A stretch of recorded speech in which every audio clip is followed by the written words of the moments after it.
buenos tardes, buenos dias, whatever time of day you may be watching this. Welcome, mi amigas y mi amigos. We have a big announcement for the D-Troupe today. You've asked for it, we're bringing it to you.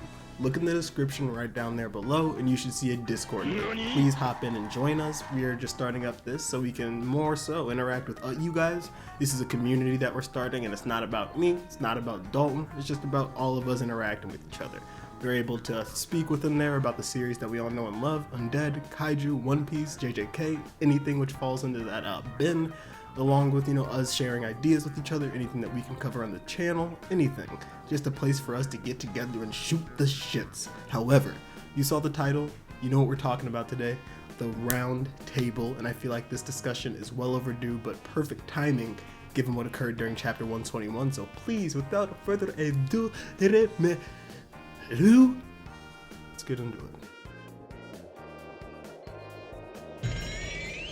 So the Ark is one of the many artifacts left behind on Earth via God. All the artifacts were left by him as sort of weapons which are able to actually touch him, which are able to actually do damage to him, and which are able to fight back against him in this sort of game which he set up for us, whether it be using them to fight against negators or Umas such as Shin's staff, whether it be through passing on information such as the G-liner pin, or even the gun that Fuko picked up after Rip stole it from the yacht.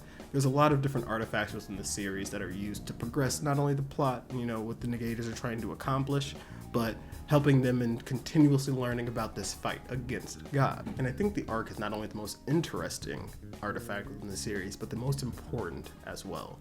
The Ark is actually what powers up negators to be able to use it and pass along themselves through a short stint of time or through an entire loop of time. And that is how Jules has been able to travel to and from loops and able to continuously build up the Union and continue on her task of trying to defeat God. And the person who's able to use the Ark is the highest point holder within that loop. So at this moment, the only person who would able to truly be able to use the Ark is our boy Andy. As Andy/Victor are the highest point holders. However, we know that Fuko is the one who's actually going to have to ride the Ark, just given the fact that Andy, being an undying immortal body, does not need the Ark to pass through to each loop, so it leads into another point, the point system. With points, you're able to start up the Ark, travel through a short period of time, such as Jules did, or even go to the next loop. And we know that Andy is going to, some way, somehow, voluntarily give his points over to Fuko.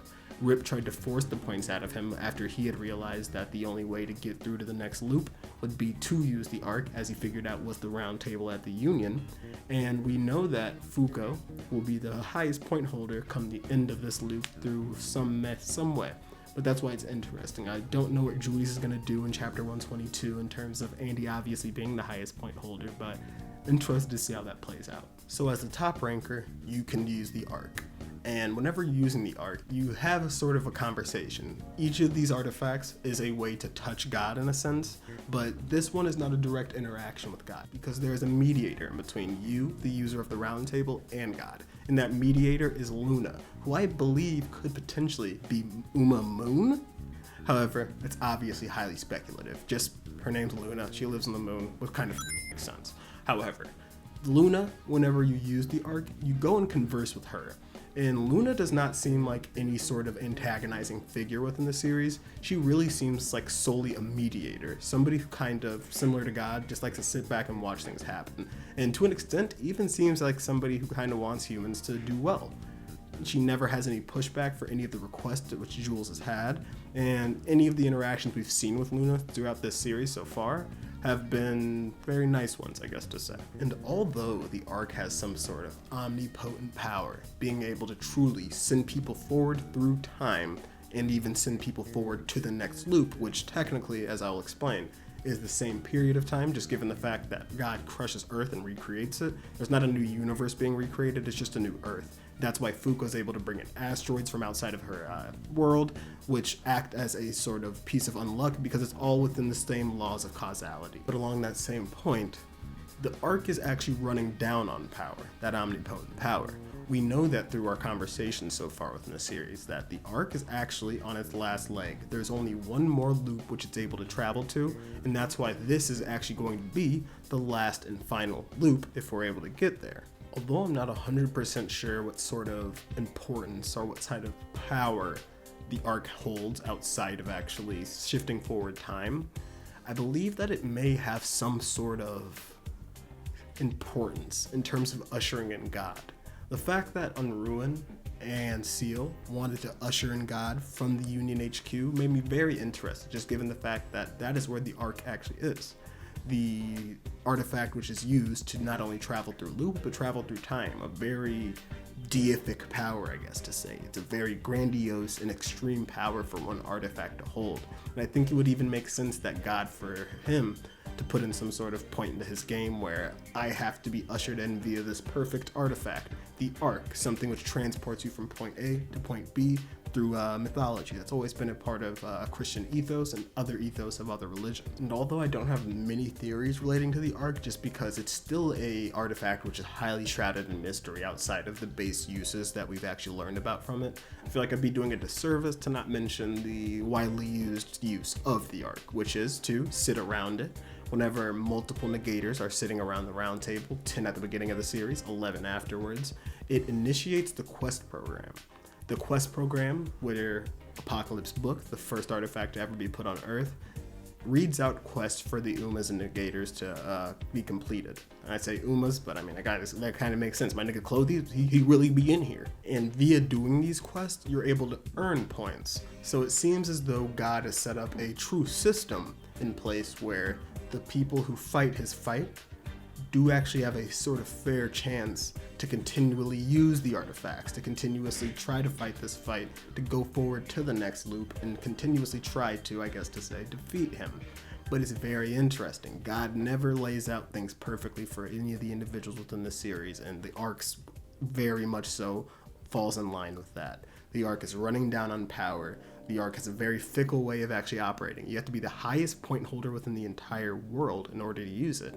And God also knows that it's such a power that's so powerful that millions and millions of people, at least a lot of negators in terms of like a population density, are going to want their hands on that. We've seen that Rip wanted his hands on it. We saw that Billy wanted his hands on it. We saw that Juice kind of kept it a secret from the rest of the individuals around her because she truly didn't believe that they either needed to know about it or that they could truly use the power of the arc.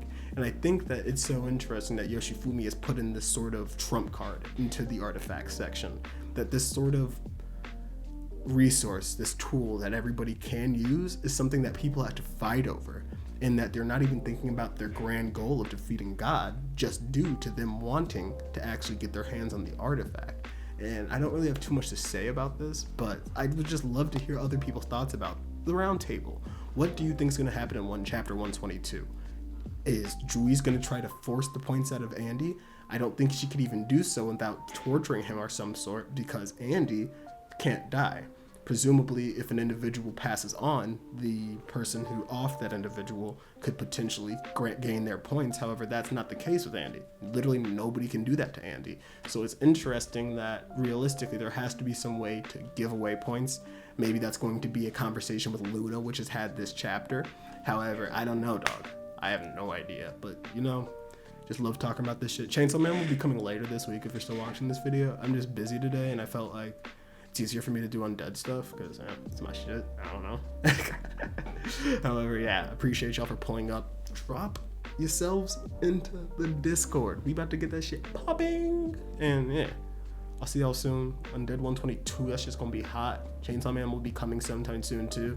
Like I said, there's a 2-week break in between this chapter and the next, so I'm not too pressed to put that out. Might pull out like a cooler video, like a chapter 122 and some other shit. Who knows? Appreciate y'all for stopping by. Hasta luego, mi amigos.